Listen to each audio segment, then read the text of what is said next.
avec votre permission, reprendre le cours d'hier, où nous allons reposer la question, et pour essayer de mieux comprendre une mitzvah, un hok, un axiome assez particulier dans la Torah. On va essayer de le définir ensemble. D'abord, de quoi il s'agit? Rappelez-vous, hier, nous avons dit, bien sûr à la mémoire de toutes les personnes que nous venons de citer, et puis Badi Haïm pour la Refoua Hachelema, de tous les malades partout là où ils sont. Be'ezrat Hashem, Refoua Hachelema, Amen.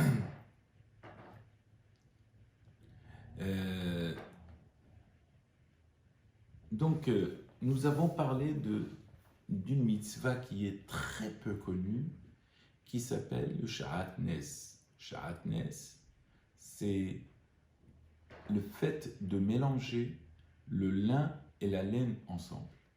C'est un hok, c'est un interdit de la Torah, c'est-à-dire que préalablement, lorsque nous avons un habit, il faut s'assurer que celui-ci ne soit pas tissé, ou du moins ne soit pas filé par donc la laine et le lin et la laine. C'est un interdit de la Torah. Est-ce qu'il y a une raison à cela? Non. Lot ilbash sha'atnes, dans la Torah c'est marqué sha'atnes. J'ai expliqué hier que le mot sha'atnes, quand on prend toutes les lettres, c'est Satan rose. C'est dans le lin et la laine, il y a la force du mal, la force du Satan. On va essayer de comprendre pourquoi il y aurait une force particulièrement sur ces deux éléments, c'est-à-dire la laine et le lin. Et on a expliqué hier, on a commencé à introduire un petit peu ce hok. Le mot hok en hébreu veut dire hok natan velo ya'avor, c'est un axiome. Rappelez-vous, hier nous avons dit que c'est une mitzvah qui non seulement n'est pas rationnelle, mais qui est, comment dirais-je, qu'il faille appliquer tel que la Torah nous l'indique. Dans toutes les mitzvot de la Torah, il y a une approche plus ou moins rationnelle, même si la Torah ne donne pas de raison. Et je vous ai expliqué hier aussi en même temps que la Torah ne voulait pas rationaliser les mitzvot pour que l'on ne soit pas, comment dirais-je, tenté de les analyser soi-même et de leur donner une application qui serait en fonction de notre raisonnement. Rappelez-vous que la Torah, elle est au-dessus de notre raisonnement. Ça ne veut pas dire qu'il ne faille pas raisonner, bien au contraire. Lorsque la Torah met parfois même en contradiction deux versets, c'est pour faire marcher notre raisonnement. Le raisonnement est important parce que c'est ce qui va nous permettre d'aller vers la pratique. Mais il y a des mitzvot que seul Dieu connaît la véritable raison, mais c'est un axiome, comme on a dit hier, mais il y a quand même, nos sages ont trouvé quand même, ont rationalisé un petit peu. Ce n'est pas peut-être la vraie raison de Dieu, mais nous voyons quelque part pourquoi la Torah va interdire strictement ces deux matières-là. D'abord, il faut rappeler que le côté rationnel est important dans la Torah parce que c'est ce qui va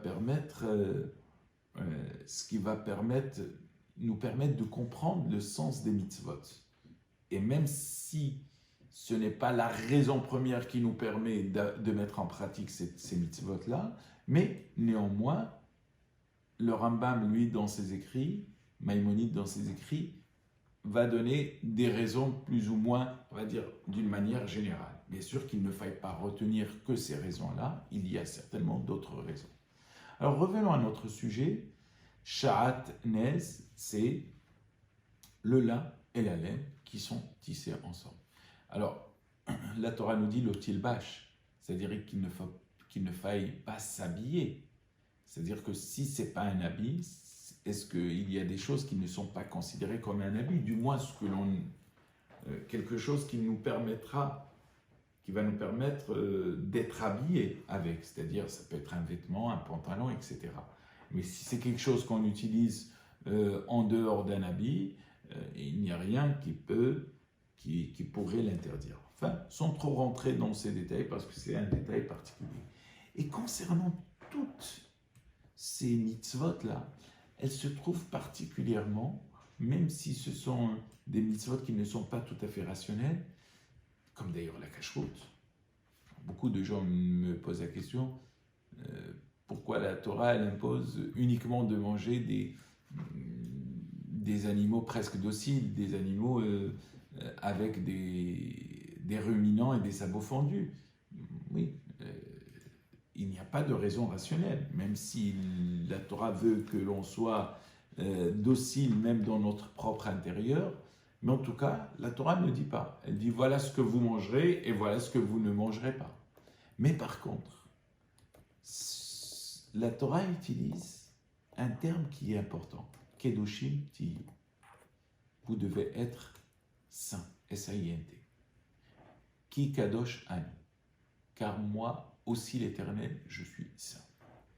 De la même manière que nous sommes faits à l'image de Dieu, c'est-à-dire cette image-là de sainteté, on doit ressembler à Dieu dans cette forme-là.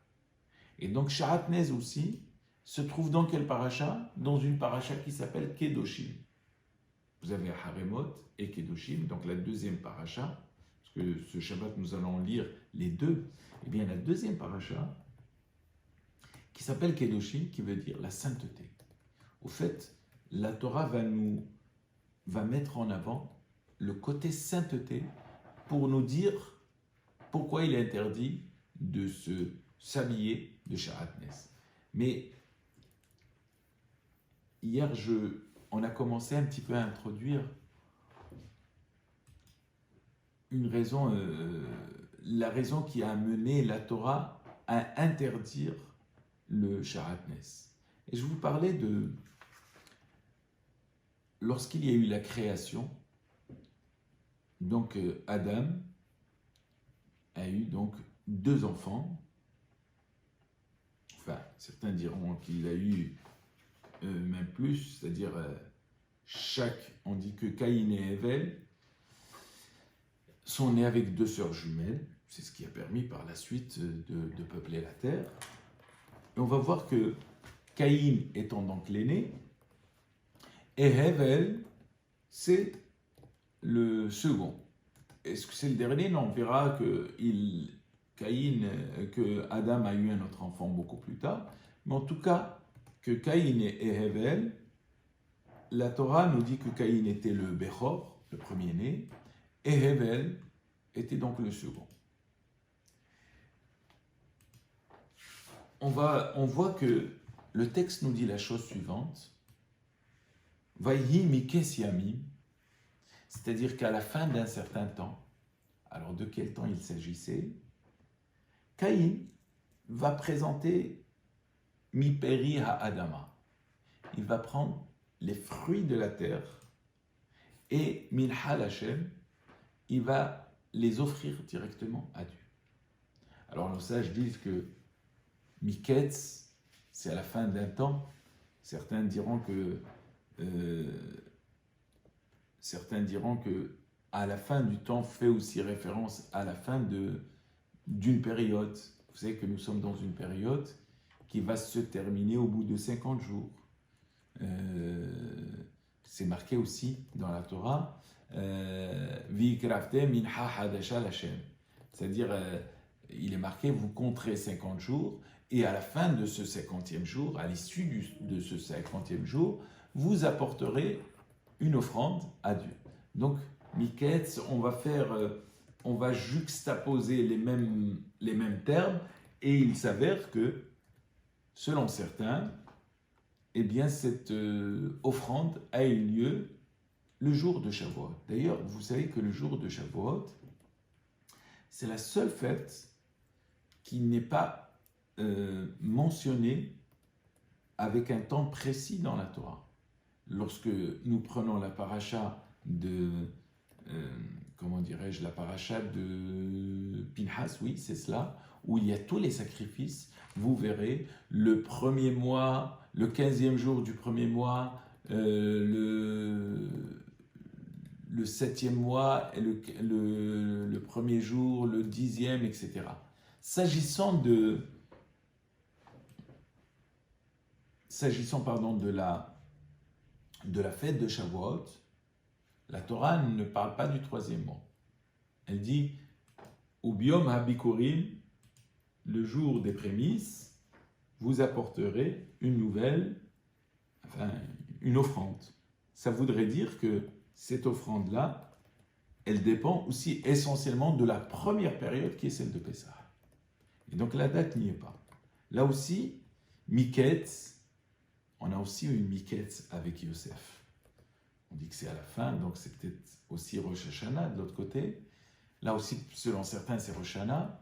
Mais selon d'autres ici, parce qu'il y a le terme minha qui veut dire offrande, cadeau, eh bien on a juxtaposé, on a mis en évidence les deux, de la même manière que cadeau veut dire là-bas c'est une offrande, là aussi c'est une offrande. Et comme l'offrande a eu lieu là-bas le 50e jour, c'est-à-dire la fête de Shavuot, eh bien là aussi c'est la fête de Shavuot. Donc qu'est-ce que Caïn finalement il ramène? Il va apporter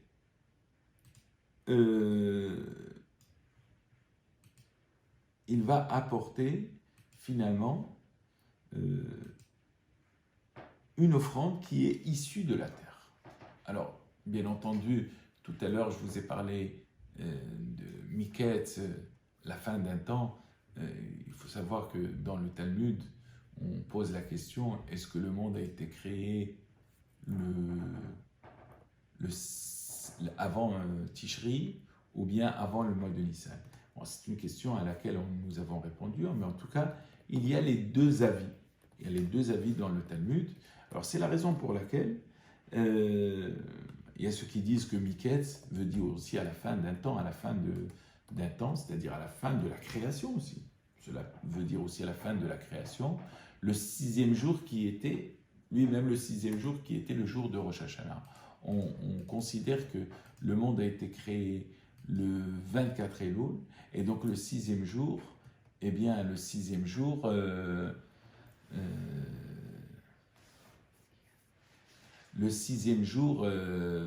je crois que la batterie est faible, excusez-moi. Le 6e jour, eh bien le 6e jour, c'est le jour de Rosh Hashanah. Mais peu importe, c'est-à-dire que ça a été un moment où on a porté une offrande. Disons que, par exemple, c'est Rosh Hashanah ou Shavuot, mais peu importe. On voit ici que Caïn va apporter la première offrande à Dieu. Et qu'est-ce qu'il apporte? Donc, les fruits de la terre. Hevel, lui, qu'est-ce qu'il prend? Il va prendre mi bechorot sono. Vehevel hevi gamhu mi bechorot sono. Il va prendre les prémices des moutons, c'est-à-dire la laine, ou mehel vehen, c'est-à-dire les premiers nés de son bétail, et ensuite toute la partie grasse.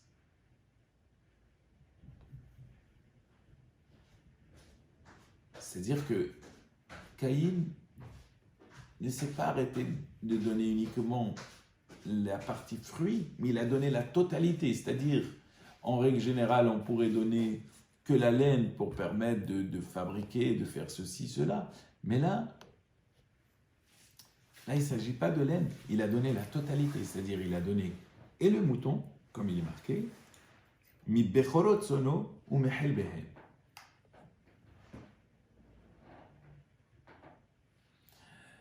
Ensuite, qu'est-ce qu'il est marqué dans le texte là-bas? Vaisha Adonai el hevel ve el minhato. L'Éternel va se montrer très favorable à l'offrande de Hevel, d'Abel, mais pas celle de Caïn. Enfin, le texte ne dit pas qu'il s'est montré favorable à celle de Hevel, mais ça ne veut pas dire qu'il n'a pas accepté celle de Caïn, parce qu'après tout, Dieu va lui dire, écoute, Caïn aurait pu dire à Dieu, bah oui, tu fais du favoritisme. Dieu dit, écoutez, j'accepte les deux, mais il y a quand même une qui est qui est particulière, c'est celle de ton frère. Qu'est-ce qui se passe? Le texte nous dit là-bas, l'offrande de Caïn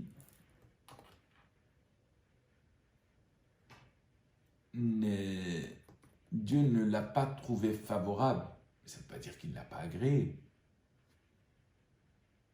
Et qu'est-ce que Caïn fait? Caïn va concevoir une forme de très grande colère vis-à-vis de son frère. Et comme le texte là-bas, son visage, Vaïpelou Panav, son visage était complètement et totalement abattu. Dieu le console, lui dit, mais dis-moi Caïn, pourquoi es-tu en colère? Et pourquoi tu es tellement abattu?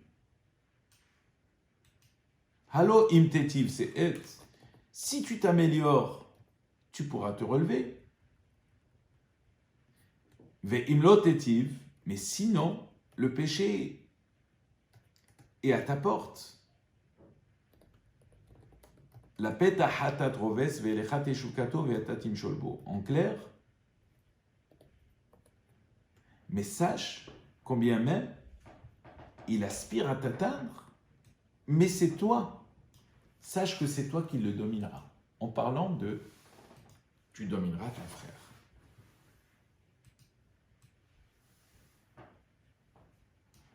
En fait, qu'est-ce qui va se passer? Caïn va tuer son frère. Comme je vous l'ai dit hier, il va la tuer. Il va croire en même temps que Dieu ne l'a pas vu quand il l'a tué. Quand Dieu va lui poser la question, il lui dit « Il est où ton frère ?» Qu'est-ce qu'il dit? « Hashomer ahi anochi » Est-ce que je suis le gardien de mon frère? Vous savez, dans cette phrase-là, elle est importante. Suis-je le gardien de mon frère? Oui, on doit être tous les gardiens les uns des autres, bien sûr. Là, carrément, Caïn dit, c'est mon frère, mais je ne suis pas son gardien. Je ne sais pas me préoccuper de ce qui doit lui arriver. Ne serait-ce que déjà que dans la réponse. Sans oublier qu'il l'ignorait et que Dieu savait qu'il avait tué son frère.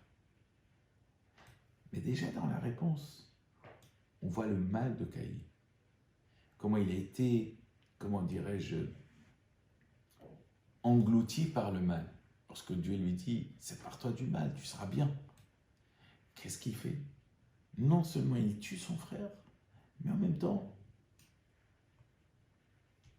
il se déresponsabilise. Je ne suis pas responsable. Il est grand, après tout. Il est grand, il peut faire ce qu'il veut. Il a besoin de toi, ton frère. Ton frère a besoin de toi. Parce que si tu penses qu'il n'avait pas besoin de toi, il aurait fait appel à toi. Non. Et puis ce qui est ton frère est à toi, c'est la même chose. Et voilà que Caïn, on va voir dans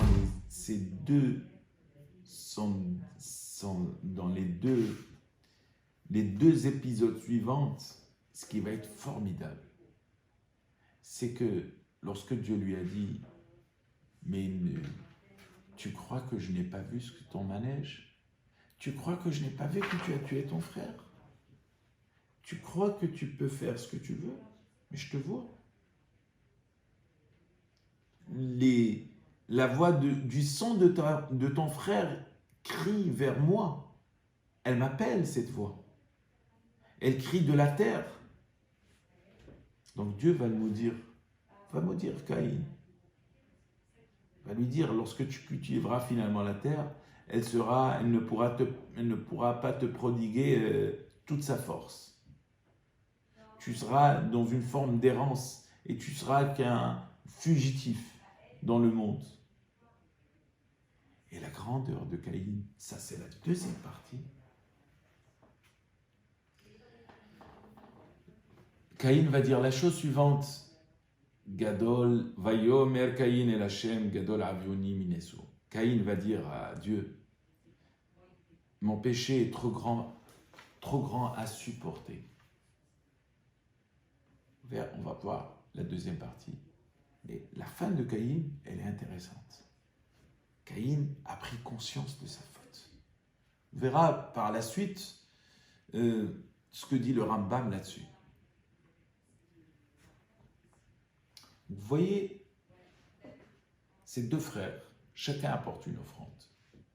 Le comportement de Caïn, la jalousie qu'il avait vis-à-vis de son frère, va le mener jusqu'à tuer son frère. Alors que Dieu l'avait assuré de toutes les façons. Tu seras toujours son aîné. Tu pourras toujours lui apporter tes conseils, etc. Non. Caïn ne voulait pas de notion de partage.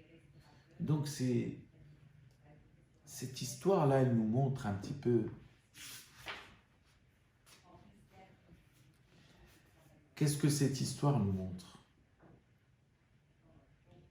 Elle nous montre les sacrifices que chacun a portés de son côté.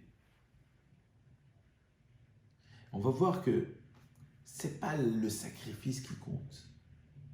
Le sacrifice est important. Mais la Torah, elle prévoit dans le sacrifice Ve'imlot asig yado. Si celui-ci ne peut pas, ses moyens ne lui permettent pas. Parce qu'apporter un taureau, ça suppose qu'il faille avoir des moyens. Et ce pauvre malheureux, il n'a pas de taureau, qu'est-ce qu'il va faire? Il va s'endetter pour apporter un sacrifice. C'est pas le but. Il peut avoir deux petites tourterelles ou deux petits pigeons, etc. C'est-à-dire ce qu'il y a de plus simple. Et parfois, ça peut être même de la farine. Ça veut dire que la Torah, ce qu'elle exige, ce n'est pas le meilleur, le plus beau sacrifice. Parce que sinon, la Torah nous aurait demandé uniquement d'apporter dans le monde animal. Mais la Torah, elle demande aussi dans tout ce qui est végétal. Rappelez-vous, s'agissant de Shavuot, c'est les prémices de la terre. C'est les premiers fruits. Hagabikurim, nous les apportons. Donc cela veut dire quoi, mes chers amis? C'est pas sur cela que Dieu va juger. Il va juger la qualité intérieure. Sauf comme je vous l'ai dit hier, parmi les 7 choses, je ne vais pas avoir le temps de citer les 7 choses, il y a dans ces 7 choses-là, il y a ce que l'homme ne peut pas voir, ou ce que l'individu ne peut pas voir sur l'autre, ou ne peut pas connaître. C'est ce qu'il y a à l'intérieur. Pas ce qui est exprimé par la bouche. Vous savez, entre parenthèses, quand quand on apportait les sacrifices, il y avait un discours à dire. Mais ce discours-là, c'était pas uniquement un discours qui était tout fait, c'est vrai. Et quand il ne savait pas, on lui faisait répéter. Mais le discours que Dieu attendait, c'est celui qui vient du cœur. Sauf que nous, on ne peut pas voir ce qu'il y a à l'intérieur du cœur. Je peux comprendre ce que vous dites avec votre bouche, mais ce que vous dites par l'intermédiaire de votre bouche, je peux le comprendre. Vous l'exprimez d'une manière claire, je l'entends. Mais ce qui est à l'intérieur de votre cœur, qui peut le voir? Personne. Je ne peux pas le savoir. On n'est pas des devins, on n'est pas des prophètes. Il n'y a que Dieu qui sait ce qu'il y a à l'intérieur de chaque cœur. Et voilà que, s'agissant des sacrifices, qu'est-ce que Dieu demande? Il ne demande pas d'apporter, il demande en fonction de ses moyens déjà. Mais en même temps, en dehors des moyens, Dieu demande d'apporter l'intérieur. Donc, les deux éléments qui ont été apportés, ce mélange des fruits de la terre avec la laine, va provoquer finalement le premier meurtre de l'histoire de l'humanité. Rappelez-vous, c'est les fruits de la terre, ce qu'on appelle en hébreu kil'aïm, avec ce mélange d'étoffe de laine. Eh bien, cela va provoquer le premier meurtre. Qui a en réalité provoqué? Bien sûr, Hakin'a ve'ata'ava, l'envie, la jalousie, Motzi'im et Adam min ha'olam. Ils sortent l'individu de ce monde parce qu'on a envie d'acquérir ce que l'autre possède. Et pourquoi? Pourquoi tu ne te contentes pas de ce que Dieu te donne? Pourquoi chercher à avoir ce que l'autre possède?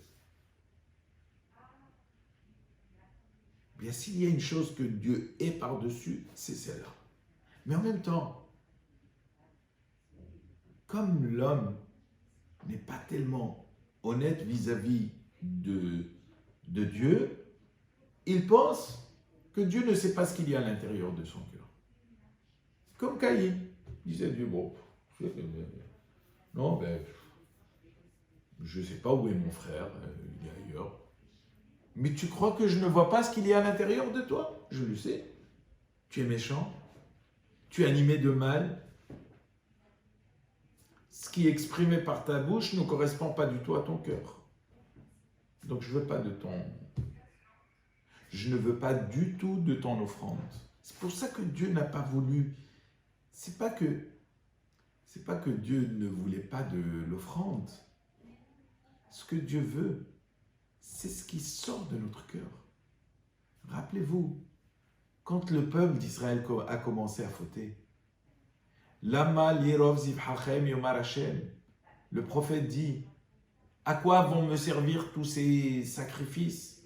C'est parce que je cherche, c'est parce que je recherche. C'est votre attitude, c'est votre intérieur. D'accord, l'extérieur est bon, mais cela ne suffit pas. Vous avez un extérieur qui ne correspond pas à votre intérieur, donc je n'en veux pas. Vous voulez juste montrer, voilà, on se montre qu'on est ça et ça et ça. Devant Dieu, ça n'existe pas. C'est pas ce que Dieu aime, c'est ce qu'il y a à l'intérieur. Et quand ce qu'il y a à l'intérieur est saint, Dieu l'accepte. Caïn, ce qu'il a apporté, il a apporté comme par obligation. Il dit, bon, allez, ça y est, il me reste ces fruits-là, allez, ça y est, je vais les donner, je vais les jeter. Mais tu crois que Dieu a besoin de tes fruits? Tu crois que Dieu a besoin de ton argent? C'est Dieu qui te donne l'argent. C'est lui qui te le donne. C'est lui qui te donne cette aisance-là. Pourquoi Dieu il te la donne? Pour savoir si toi, à ton tour, tu vas régler une forme de justice. Si tu ne le fais pas, ça veut dire que finalement, tu es juste en train de dire, tiens, je me débarrasse, je donne. Ça veut dire qu'en réalité, tu deviens égoïste comme Caïn. Et l'égoïsme, c'est quelque chose aussi que Dieu est par-dessus tout. Donc il n'accepte pas ton. Tu crois que moi, Dieu, je suis pauvre, je n'ai pas besoin de ton offrande. La Gemara, elle raconte que, vous savez que il y avait des offrandes qui étaient apportées par ce qu'on appelle les nazirs. Les nazirs, ce sont les ascètes, c'est-à-dire ceux qui s'abstiennent de manger, de boire du vin, voilà, ils gardent la barbe, les cheveux, etc. Ils ne se rendent pas impurs. Ils s'interdisent même ce qui est permis. Ils ont même le même statut que le Kohen Gadol. C'est-à-dire, Dieu en préserve, si leur père ou mère venait à mourir, eh bien, ils n'allaient pas à l'inhumation. Parce que la proximité avec la mort les rendait impurs. Ils ne pouvaient pas. La seule chose qui pouvait les rendre impurs, c'est malgré eux. S'ils se trouvent dans un endroit fermé, comme la Gemara dit là-bas à Ohel, ils se retrouvent avec un mort, et là, dans ce cas-là, ils deviennent impurs. Ou s'ils trouvent un mort jeté et qu'il faille absolument l'enterrer, là aussi c'est une mitzvah pour eux de le faire. Mais dès lors où ils sont en contact avec l'impureté, qu'est-ce qui se passe? Leur ascétisme, je ne sais pas si le terme est juste, enfin leur nésirout, c'est-à-dire leur forme d'abstinence, va s'arrêter totalement. Et qu'est-ce qu'ils faisaient? Ils apportaient un sacrifice. La Gemara raconte là-bas qu'il y avait beaucoup de faux naziréens. Il y avait énormément à l'époque. Et donc quand ils apportaient leur sacrifice, c'est au nom de Rabbi Shimon là-bas, ils ne mangeaient pas de leur sacrifice. Ils disaient qu'ils n'étaient pas honnêtes, ou du moins qu'ils étaient dans une abstinence arrangée un petit peu à leur sauce. Puis voilà que arrive un devant ce Rav, ce Rabbi, et il lui explique pourquoi cette abstinence. Qu'est-ce qui a fait qu'un jour, il soit dans l'abstinence? Il lui raconte, il dit voilà, un jour je suis parti, j'ai vu mon visage avec le reflet de l'eau, etc., et que j'étais beau, etc., et c'est ce qui, malheureusement, m'induisait à faire beaucoup de bêtises. Dès lors, qu'est-ce que j'ai fait? J'ai laissé pousser mes cheveux, ma barbe, etc., j'ai ôté ce côté beauté extérieure pour que je ne sois plus tenté par la faute. Et là, voilà, par mégarde ou par malchance ou par accident, j'ai dû arrêter cette forme d'abstinence. Qu'est-ce qui se passe? Le rabbi lui dit, il le prend, il l'embrasse sur sa tête et lui dit, je veux manger de ce sacrifice. Le Kohen dit, je veux manger de ce sacrifice. Et le Kohen Gadol de l'époque, je veux manger de ce sacrifice. Pourquoi? Parce que tout simplement, ce sacrifice-là était pourvu de bonnes intentions. Ce qui compte dans un sacrifice, c'est les bonnes intentions. On voit que lorsque on mélange les mauvaises intentions, eh bien, ça crée, ça amène, ça donne la force au mal. Rappelez-vous, Sharatnès, c'est Satanos. Rappelez-vous de Caïn, le mal s'est emparé de lui. Quand il s'est emparé de lui, qu'est-ce qu'il a fait? Il a tué son frère. Il va jusqu'au meurtre. C'est terrible. Ce que ce texte veut nous dire, même s'il n'y a pas de raison, le premier meurtre de l'humanité a été provoqué malheureusement par cela. Et c'est pour cela que le texte nous dit l'autre il bâche, qu'il ne faille pas s'habiller. C'est-à-dire qu'en clair, mis à part la mitzvah, Dieu il sait pourquoi, donc la raison chez lui elle est là, mais cette mitzvah elle rappelle le mal, elle nous met vers le mal. Même si au fond de nous-mêmes on dit mais après tout ça va, je mets juste une étoffe tissée de laine, ça va, je fais rien de mal. Mais même dans sa façon de s'habiller, le Satan peut aussi intervenir et nous mener vers le mal. C'est pour ça que la Torah elle exige de nous d'être dans une forme de tzniut, dans une forme de pudeur intérieure. On n'a pas besoin d'extérioriser. En règle générale, comme je le dis souvent, ceux qui claironnent, qui extériorisent leur intérieur, c'est qu'il est totalement vide. savez, c'est l'image que je donne tout souvent d'une boîte. Quand elle est pleine, elle ne fait pas de bruit. Et quand elle est vide, secouez-la, vous allez voir le bruit qu'elle va faire. C'est la même chose. Ce que Dieu recherche, c'est l'intérieur. Ce n'est pas le côté politique. Enfin, tout ça, c'est... Dieu ne l'aime pas. Ce qui est à l'intérieur de vous. Ce sont les efforts que vous faites. Et pas se montrer. Ça, Dieu ne l'aime pas. Pas montrer ce que, voilà, regardez, voilà, montrez-moi, etc. Non. Ça, Dieu, il le hait totalement. Caïn, c'était ce monde-là. Forcément. Quand on est dans un autre monde qui va vivre bien au contraire, dans l'humilité, dans la hanava, dans la modestie, dans la retenue.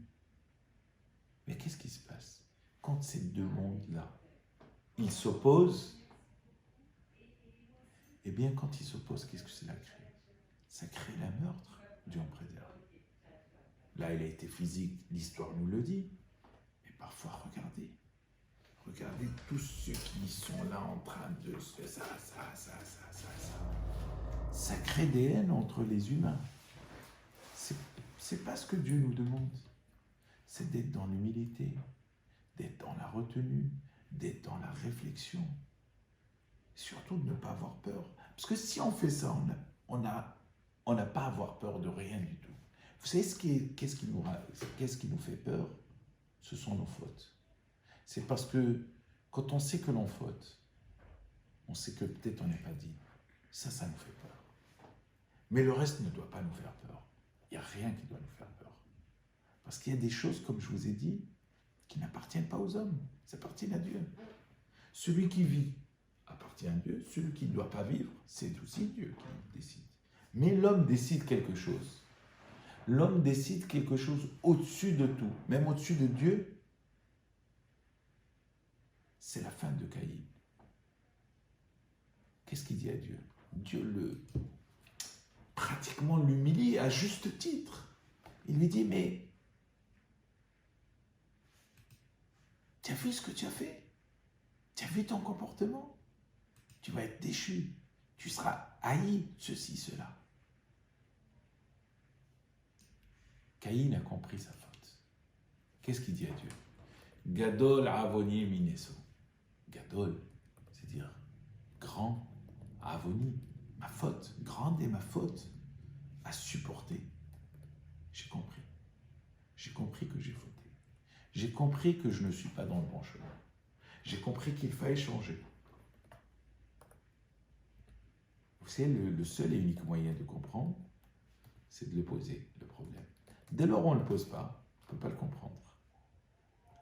On n'est pas comme Caïn, comme les ancêtres, etc., où Dieu parle avec nous.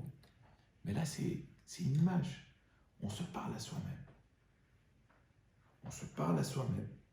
Quand le soir arrive, c'est-à-dire quand le côté sombre, quand l'obscurité arrive, qu'est-ce que j'ai fait? Qu'est-ce que je peux faire? Qu'est-ce que j'aurais pu mieux faire? Voilà ce que c'est que ce que Dieu demande. Voilà ce que Dieu demande dans ce qu'il y a, dans ce qu'on peut lui apporter. Caïn n'était pas animé ça au départ. C'était juste montrer, regardez ce que j'ai apporté. Mais je ne veux pas de ça. Je ne veux pas du tout de ce que tu apportes. Tu es en train de me montrer que tu as une belle...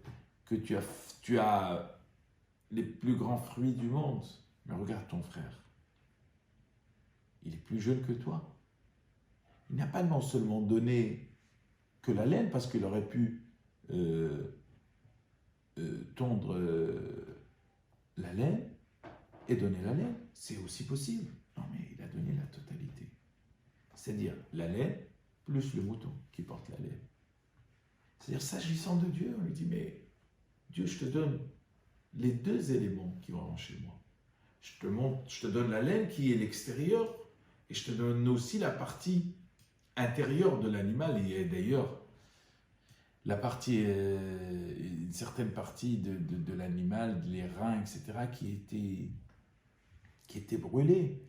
Parce que, justement, ils étaient liés directement à la pensée. Donc il fallait brûler la mauvaise pensée. Hevel avait compris cela, pas Caïn.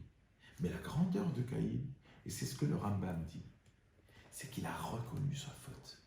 La reconnaissance de sa faute, c'est le départ de la prise de conscience. Vous savez, quand il y avait les sacrifices, on a posé les mains, etc. Mais le plus important, c'était le vidouille qu'il y avait, la confession qu'il y avait avec. C'est ça. Parce que apporter un sacrifice à Dieu, très bien. Mais vous croyez que Dieu, combien il va manger d'entrecôte? Combien il va... C'est pas le but. Dieu, il a envie de sentir ce qui se dégage de ce sacrifice. C'est-à-dire que l'odeur de ce sacrifice, l'odeur qu'elle dégage est agréable. C'est-à-dire, la personne qui l'a apporté l'a fait avec une plénitude. C'est ça que Dieu attend. Mes chers amis, je salue toujours la présence de notre grand rabbin qui nous écoute toujours à la même heure. Je le salue.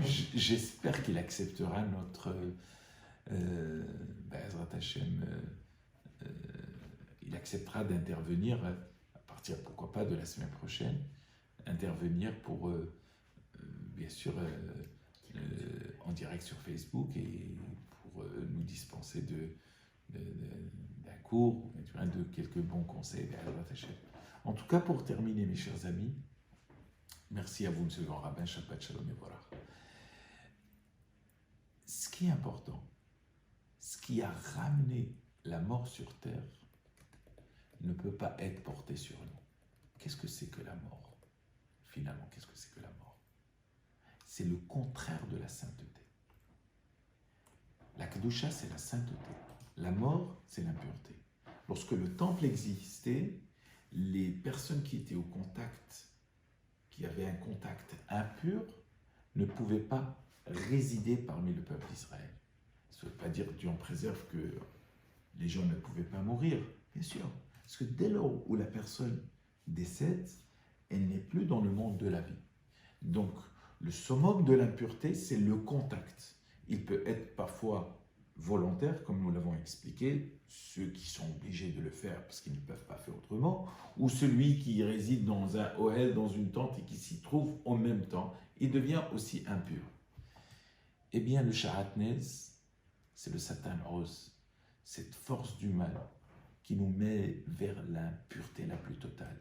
Elle est contraire à la sainteté. C'est pour ça que Dieu exige de nous que nous soyons dans la sainteté, que l'on soit à son image, que l'on ne porte pas certaines choses qui vont nous ramener aussi. C'est même dans notre façon parfois de s'habiller, eh bien, on peut attirer aussi le regard des autres.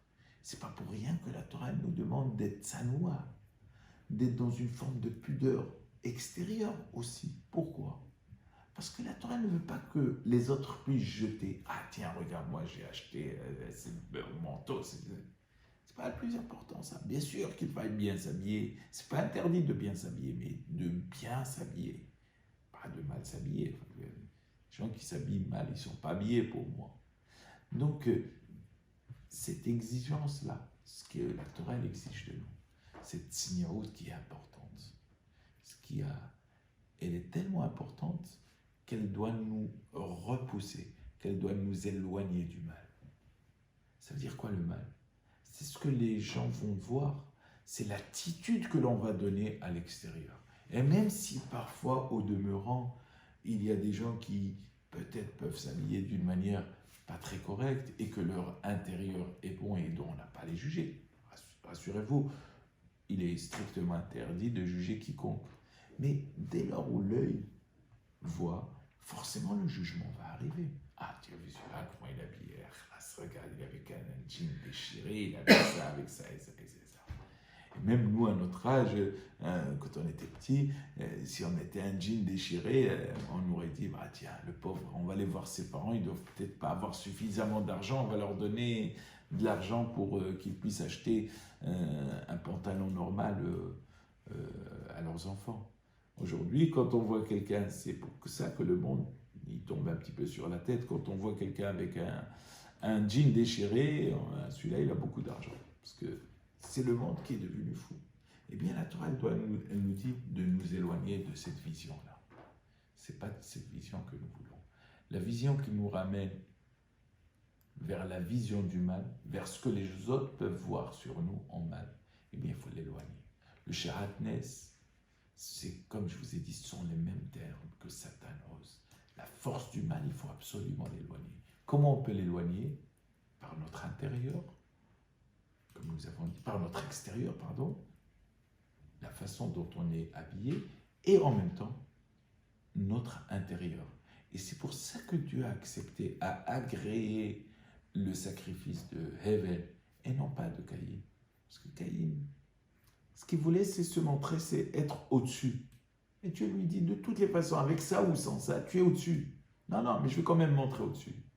Mais Caïn, Hevel, lui, il ne cherchait rien. Il cherchait juste à accomplir la mitzvah de Dieu, parce qu'il fallait l'accomplir. Et Dieu l'a accepté. Parce qu'il a vu Toho Kevaro. C'est-à-dire que son intérieur était identique à son extérieur. Et c'est ça, c'est vers cette direction que nous devons en tout cas nous comporter. Si on a ce comportement-là, dans ce sens-là, mais on n'a rien à craindre. Si notre intérieur répond, Dieu agrée va agréer nos sacrifices. Et vous savez, lorsque la plaie frappait le monde, on voit dans les textes, on le voit dans Aaron, David, etc. Il y avait cette kétoret. La kétoret, c'était ces encens qui, quelque part, brûlaient les yeux du Satan, du Malach HaMavet, de l'ange de la mort.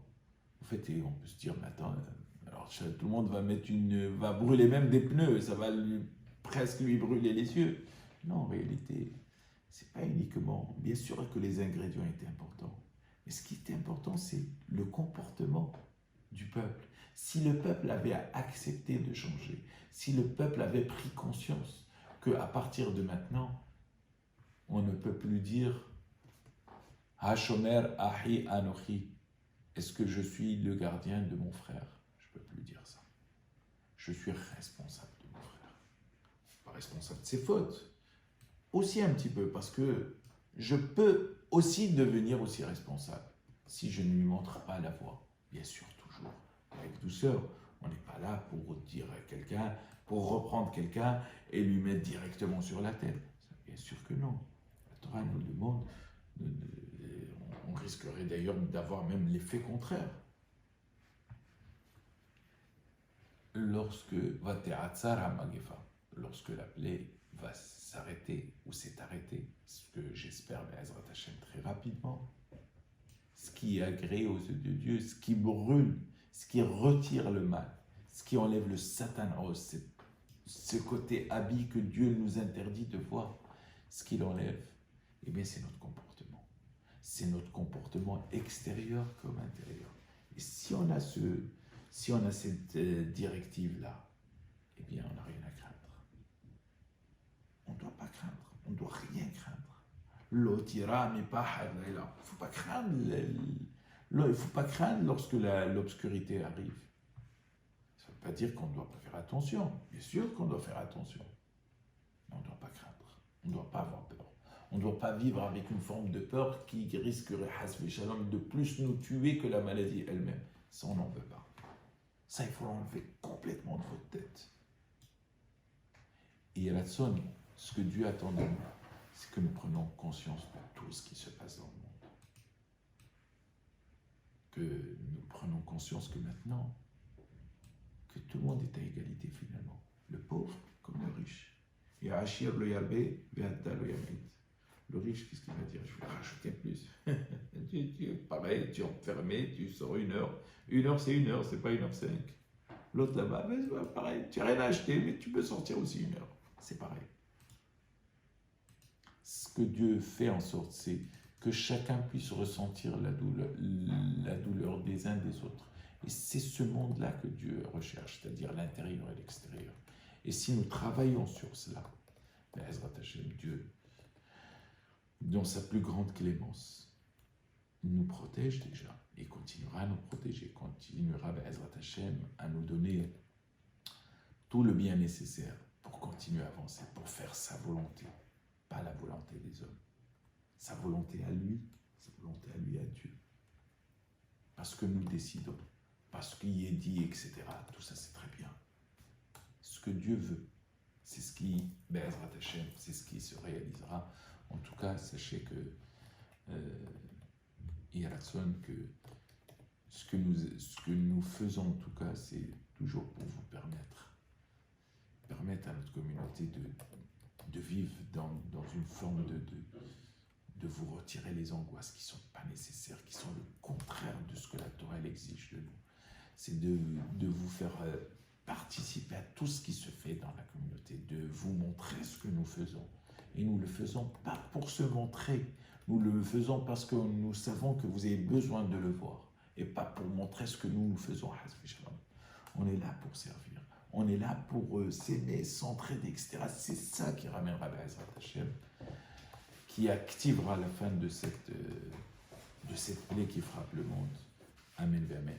Alors, bien entendu, demain, c'est le 1er mai, c'est un jour férié, mais nous allons reprendre Be'ezrat Hashem demain matin à 9h l'office.